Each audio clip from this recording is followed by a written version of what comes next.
Kim, pumiyok sa relasyon kay Paulo. To improve relationship, you have to do things together.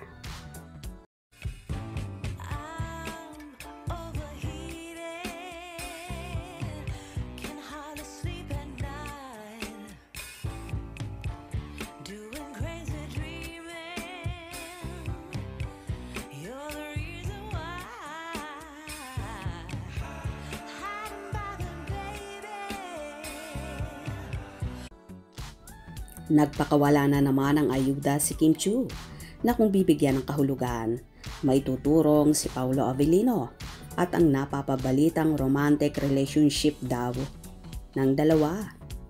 Gaya ng dapat asahan, trending na naman ngayon ang Kim Pao matapos magsalita si Kim tungkol sa kung paano mas mag-improve ang isang relasyon. Sa isang segment ng Eat Showtime, napag-usapan sa isang male contestant ang tungkol sa love life. Tila tungkol sa kung paano mas magiging matatag pa ang pagmamahala ng dalawang magkasintahan. Pabidang nagbigay ng kanyang opinyon si Kim na parang isang expert sa usapin ng relasyon. Say ni Kim, to improve the relationship, you have to do things together. Hobbies together. Exactly, yeah, right? Yeah. New ones, old ones, To whatever. improve the relationship, Yes. you have to do things together. Exactly.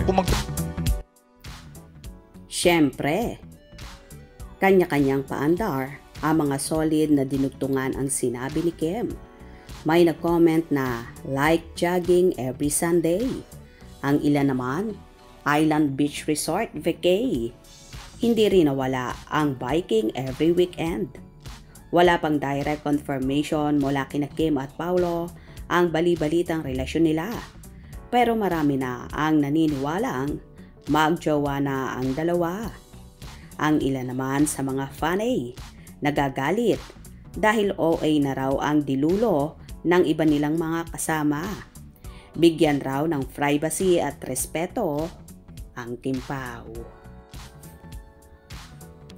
Tila nahuhuli at nabubuking talaga si Kimi sa kanyang mismong sariling bibig. Kaya naman hindi maiwasang ikonekta ng mga fanay sa relasyon nila ni Paulo. Anyway, maging happy na lang tayo sa nakikita natin sa Kim Pao. At kung ayaw pa nilang umamin sa publiko, ibalato na lang natin yon sa kanila.